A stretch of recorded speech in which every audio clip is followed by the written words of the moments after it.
Brillanti Dance. Kull nhar ta' ġimgħa fi 8:30 dejjem fuq One.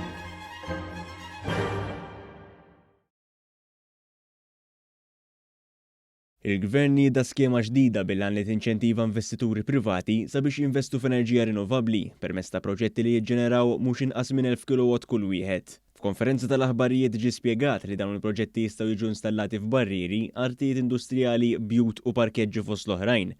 Intqal ukoll li din l-iskema għandha massimu ta' 19 megawatt.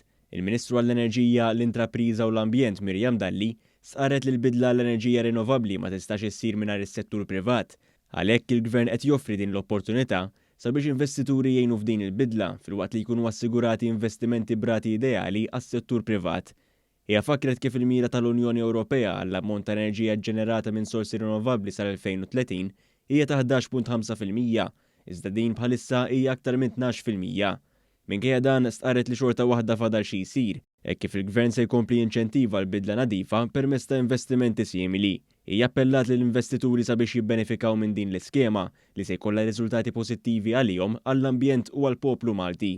B'din l-iskema li għamilna jekk tittieħed kollha ifisser li jkollok madwar enerġija nadifa għal 7,000 dar u nkunu din innaqsu l-emissjonijiet ta' CO2 bi 11,500 tonnellata.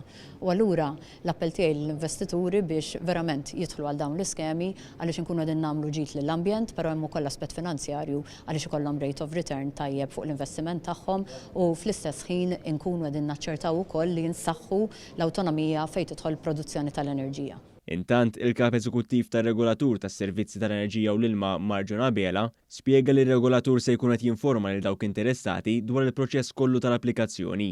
Din sejħa miftuħa wkoll għal sorsi oħra, pereżempju enerġija mir-riħ.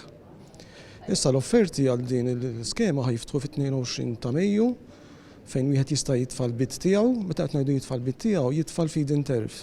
Kemm hu lest jieħu feed-in tariff.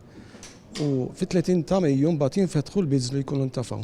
L-għażla ssir fuq l-irħas prezz tal-bid li tkun intafat.